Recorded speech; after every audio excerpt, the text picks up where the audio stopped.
Minn mindu ġiet introdotta l-iskema tal-passaporti tal-Ħareġ Malta, saru 107,000 żjara b'xejn f'wieħed mis-siti storiċi madwar Malta u Għawdex. Ħabbar dan il-Ministru għall-Ġustizzja u Kultura u Imbonniġi f'attività oħra ta' Malta ngħixu s-Suċċess twettiq tal-Baġit 2017 fejn stqar kif mill-kitba issa wasalna għall-azzjoni.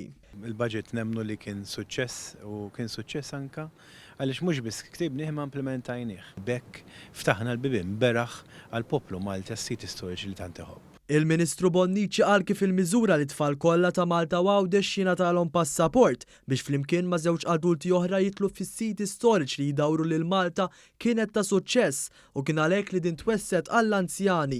Żied jgħid kif is-suċċessi li ġabet magħha l-iskema tal-passaporti ta' Ħareġ Malta hija eżempju ċar li n-nies qegħdin isiru aktar konxi u qed japprezzaw aktar il-wirt tagħhom filwaqt li inkoraġixxa liż-żgħar biex iżuru jitalmu dwar l-istorja u l-kultura tagħna.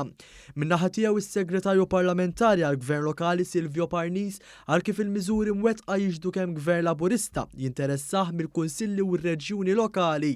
Irnexxielna iva li nerġgħu nagħmlu qawmien lill-kunsilli lokali lill-Gvern lokali fejn mhux biss is-sindku li jiddeċiedi li darba f'5 snin tmur tivvotaw daqshekk, imma rridu naraw li n-nies barra jkunu parteċipattivi f'dak li qed isiru l-kunsilli lokali. Żied jgħid kif dawn il-miżuri u skemi li daħlu matul is-sena li għaddiet saħħu għenu lill-kunsilli lokali sabiex jibqgħu għaddejjin bil-ħidma tagħhom favur ir-residenti Maltin u Għawdxin.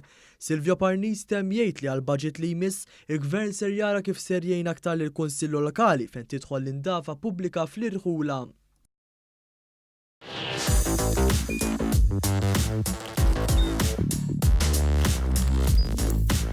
Idħol fuq one.com.mt u hemmhekk tista' tara l-programmi kollha li jxandru fuq One permezz ta' One Play.